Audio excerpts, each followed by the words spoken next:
Every time there is bad news involving Muslims, someone reaches for the same sentence. Islam is the religion of peace.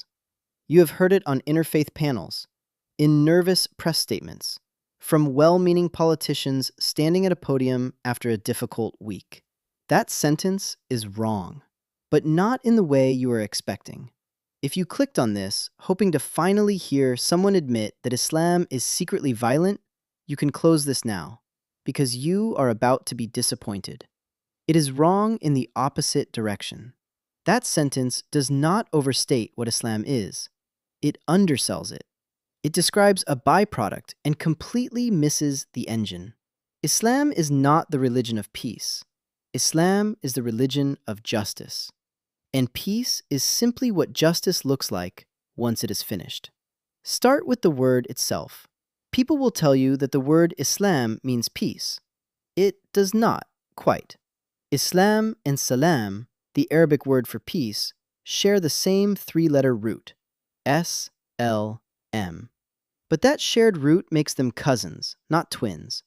The word Islam itself means submission, surrender to God. Does that sound like a technicality? It is not. It changes the entire picture. A religion whose name meant peace would logically place the absence of conflict above everything else. Keep things calm. Avoid friction. Do not disturb. But a religion built on submission prioritizes whatever is commanded. And when you actually read what is commanded, one theme runs through everything, again and again, until it becomes impossible to miss. Stand firm in justice, the Quran says, as witnesses for God, even if it be against yourselves, or your parents, or your relatives. Sit with that for a second. Even against yourselves. Almost every legal system in human history was built to protect the group that wrote it. Your tribe, your family, your side. This verse orders the opposite. It orders you to testify against your own. And in case anyone assumed justice was only owed to people you like, there is another line. Do not let the hatred of a people prevent you from being just. Be just. That is nearer to righteousness. The Quran even explains why prophets were sent at all. Clear proofs, scripture, and the balance, it says, so that people may uphold justice. Not so that people may feel calm, not so that people may avoid conflict, so that people may uphold justice. Now here is where the peaceful framing really falls apart. A religion of peace, in the soft modern sense, would not have a penal code. Islam does. The Arabic term for its major legal limits is hudud, which literally means limits, boundaries, lines that exist to be respected. That word carries an assumption the feel-good version of religion has quietly forgotten. It assumes that some people will steal, defraud, assault, oppress. And it assumes that a system with no consequences for any of that is not peaceful at all. It is complicit.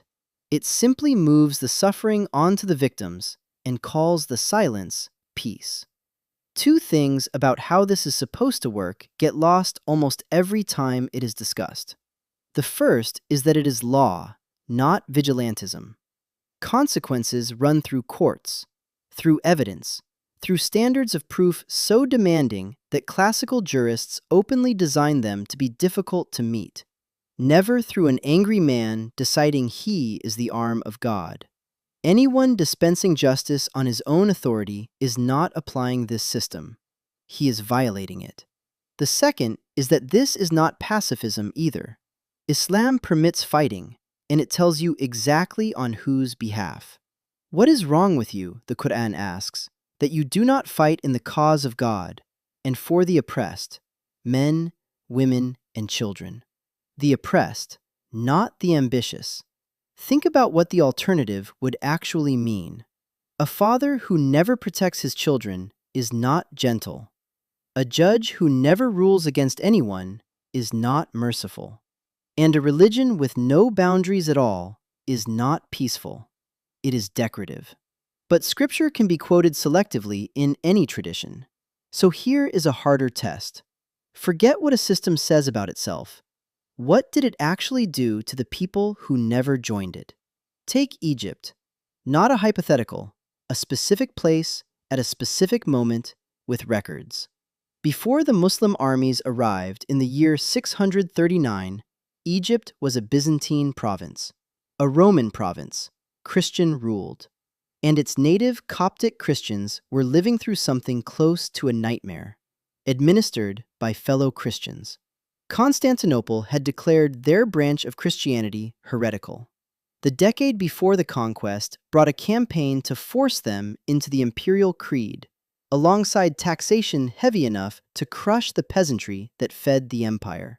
Read that again. The Copts were being forced toward a different version of their own religion and taxed into the ground for the privilege. Then the Muslims took Egypt. What changed? Benjamin, the Coptic pope, came out of more than a decade in hiding and was restored to his position. Churches were returned to their congregations. Nobody was compelled to convert. The Quran is not ambiguous on this. There is no compulsion in religion. Non-Muslims paid a tax called jizya, and in exchange, they were exempt from military service and entitled to protection.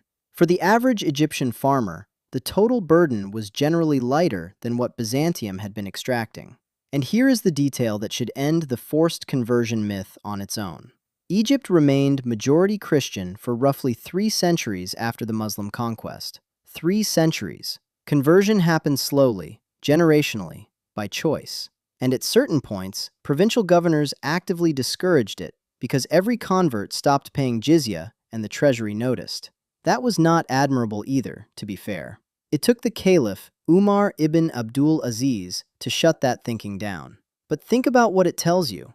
An empire quietly irritated that too many people are joining its religion is not an empire running forced conversions.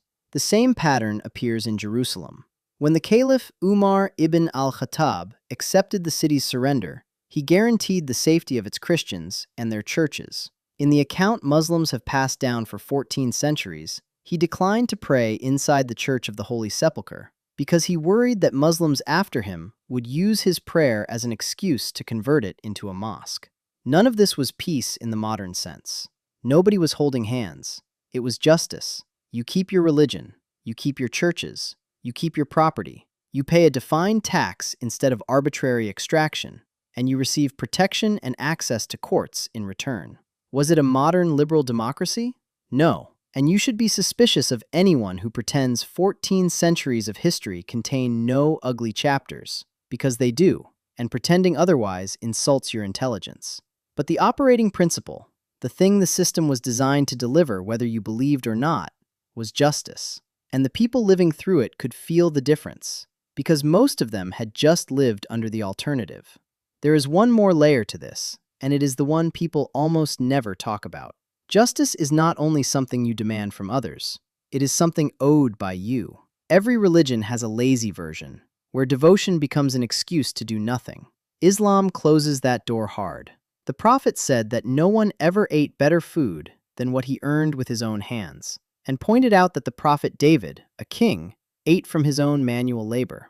He said it was better for a man to carry firewood on his back and sell it than to beg from people. Someone once suggested simply trusting God and leaving things to fate. The answer was, tie your camel first, then trust God. And in one narration, he said that if the final hour arrives while you are holding a sapling in your hand, plant it anyway. The world is ending, and the instruction is to finish the work. This is justice turned inward. Being able-bodied and idle is not humility. It is a quiet injustice against your family, your community, and yourself. Obligatory charity completes the loop. The Quran does not describe it as generosity. It calls it a right the poor hold over your wealth. Not a favor you are doing them, a debt you are settling. Earn honestly, give what is owed. Do not become a burden. That is about as far from passive, decorative peace as it is possible to get. So the next time you hear someone reach for that sentence, understand what is being lost in it. Peace as an absence of noise is easy. Any system can deliver it. Silence the complaints, ignore the victims, and call the result calm. Peace as the consequence of justice is harder, slower, and infinitely more demanding. It requires courts, evidence, testimony against your own family, protection for people who do not share your faith, work from your own hands, a right the poor hold over your wealth. Every time there is bad news, someone will reach for the same sentence. Islam is the religion of peace. They are describing the destination and forgetting the road. And the road was never peace. The road was justice. Peace is just what it looks like when the work is finally done. One last thing. Everything in this video came down to a single idea, that structure protects people, and that removing it doesn't create freedom. It just leaves whoever has least power the most exposed. Marriage is where that idea gets tested hardest. Islamic Knot is a matrimonial platform built around it. The wali is present from the first message, not brought in once feelings have already formed. Boundaries by design, not a marketplace with a prayer attached. If that sounds like the way it should have worked all along, the link is in the description.